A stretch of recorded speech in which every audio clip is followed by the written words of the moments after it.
आदाब, नमस्कार दोस्तों। आप देख रहे हैं स्काई न्यूज़ भारत। मैं आपका अपना अकबर मेवाती। आइए चलते हैं जनपद बुलंदशहर में, जहां मां बेटी से नेशनल हाईवे पर हुई गैंगरेप की वारदात में आज बुलंदशहर की मुख्य पोक्सो कोर्ट ने 5 आरोपियों को दोषी करार दिया। आपको बता दें कि 29 जुलाई 2016 को मां बेटी से हुए गैंगरेप की इस वारदात की गूंज पूरे देश भर में सुनाई दी थी। मामले में जहां पेट्रोलिंग वाहन पर तैनात पुलिसकर्मी और थाना प्रभारी समेत हल्का इंचार्ज को निलंबित कर दिया गया था, तो वहीं तत्कालीन एसएसपी, एसपी सिटी और सीओ सिटी पर गाज गिरी थी। बता दें कि इन मामले में पुलिस ने कार्रवाई करते हुए कुल 11 लोगों को आरोपी बनाया था। दौरान सुनवाई आरोपी सलीम की मौत हो गई, जबकि अजय उर्फ असलम उर्फ कालिया का हरियाणा और बंटी उर्फ गंजा उर्फ बबलू का नोएडा एसटीएफ द्वारा अलग अलग मुठभेड़ में एनकाउंटर में ढेर कर दिया गया था। 3 अन्य आरोपियों रहीसुद्दीन, जावेद उर्फ सावेज और जवर सिंह के नाम मामले से हटाते हुए सीबीआई ने उन्हें क्लीन चिट दे दी थी।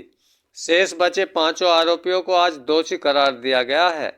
काबिले गौर है कि 28 जुलाई की रात करीब 1:30 बजे पीड़ित अपने परिवार के साथ शाहजहांपुर जा रही थी। इसी दौरान बुलंदशहर के देहात कोतवाली क्षेत्र के गांव दोस्तपुर के पास NH 91 पर उनके साथ गंभीर आपराधिक वारदात को अंजाम दिया गया। यहां एक गैंग द्वारा पूरे परिवार को हाईवे किनारे ही बंधक बना लिया गया और हथियारों की नोक पर परिवार के सामने ही मां और उसकी नाबालिग बेटी से गैंगरेप किया गया। घटना के बाद पीड़ित परिवार ने तत्काल पुलिस सहायता के लिए डायल 100 पर कॉल की, लेकिन संपर्क न हो पाने पर पीड़ित के पिता ने नोएडा पुलिस में तैनात अपने एक मित्र को फोन कर मदद मांगी। प्रकरण में भारतीय दंड संहिता की धारा 394, 395, 397, 376D, 120B तथा संबंधित अधिनियम की धारा 5/6 के तहत रिपोर्ट दर्ज की गई थी। मामले की गंभीरता को देखते हुए उच्च न्यायालय ने स्वयं संज्ञान लेते हुए केंद्रीय जांच एजेंसी सीबीआई को सौंप दी गई। कानूनी प्रक्रिया के तहत जिले से गिरफ्तार आरोपियों के खिलाफ 11 अप्रैल 2017 को तथा हरियाणा से गिरफ्तार आरोपियों के खिलाफ 27 जुलाई 2018 को आरोप तय किए गए। वर्तमान में पीड़ित अपने परिवार के साथ अज्ञात स्थान पर रह रही है। यहाँ यह भी काबिले जिक्र है कि आज न तो पीड़ित और न ही उसके परिवार का कोई सदस्य अदालत में उपस्थित हो सका।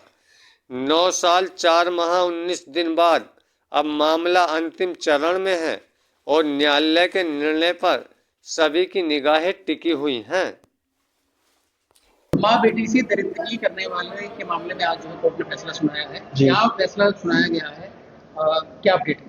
अभी फैसला नहीं सुनाया गया है। आज इसमें जो 5 मुलजिम थे उनको दोषित साबित किया गया है। दोषित वो हुए हैं 394, 395, 397, 376 डी, 120B IPC और 5/6 पॉक्सो एक्ट। 22/12 को इस पे पॉइंट्स ऑफ सेंटेंस पे आर्गुमेंट्स है, उस दिन से फैसला आएगा। अच्छा, इसमें कौन कौन से आर्गुमेंट्स आपकी तरफ से दिए गए, इसमें इनको जो है दोषित इनको क्या मिला?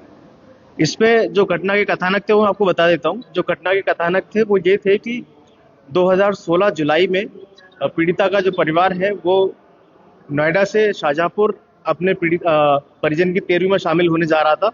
जो रात में 1:30 बजे दोस्तपुर पे पहुंचे तो वहां पर लगा कि गाड़ी पर किसी ने कुछ फेंका है।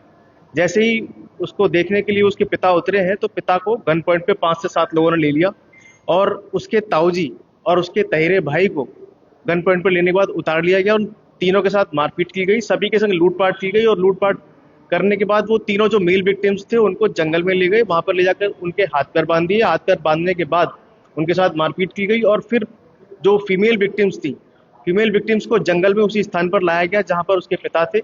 और सबसे पहले उस पीड़िता के साथ जो मात्र 14 वर्ष की थी, पहली बार उसको मेंस्ट्रुअल साइकिल आई थी, उसके साथ सलीम बावरिया ने गैंगरेप किया था।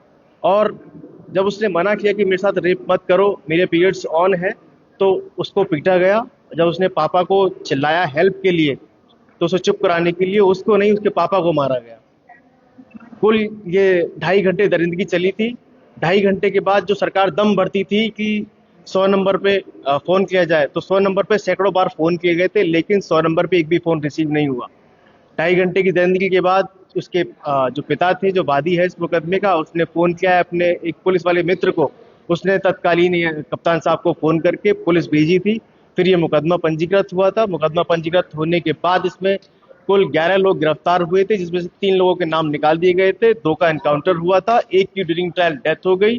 5 लोगों के खिलाफ मुकदमा कोर्ट में चल रहा था। आज उन 5 को कोर्ट ने गिल्टी होल्ड किया है।